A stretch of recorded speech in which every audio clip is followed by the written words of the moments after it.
Horrible mass shootings. Under pressure after Parkland, President Trump taking on his own party and the National Rifle Association today. And I'm a fan of the NRA, but that doesn't mean we have to agree on everything. Mr. Trump at a freewheeling hour-long meeting with a group of bipartisan lawmakers trying to get something, anything done, appeared to embrace nearly everything he heard in the meeting, from confiscating guns from those deemed dangerous, a move opposed by many conservatives. But take the guns first, go through due process second.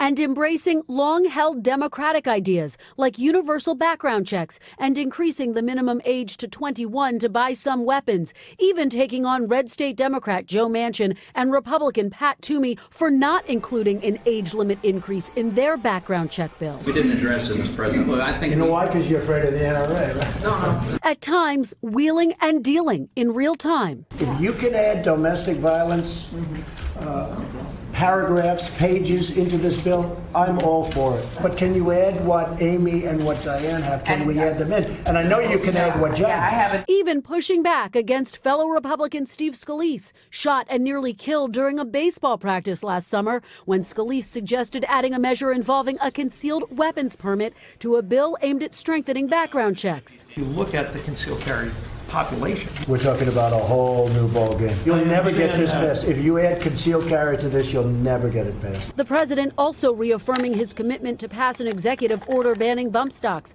those devices that turn weapons into assault-style firearms. His message to lawmakers, the time to act is now. I see some folks that don't say nice things about me, and that's okay. Because if you turn that into this energy, I'll love you. We reached out to the NRA, but so far, no response. Tonight, one White House official acknowledges despite all of the bargaining, any new gun legislation still faces very steep odds. Gun reform has been nearly impossible in this country for decades, including after the Sandy Hook massacre, which claimed the lives of 20 children. Hey, NBC News fans, thanks for checking out our YouTube channel. Subscribe by clicking on that button down here. And click on any of the videos over here to watch the latest interviews, show highlights, and digital exclusives. Thanks for watching.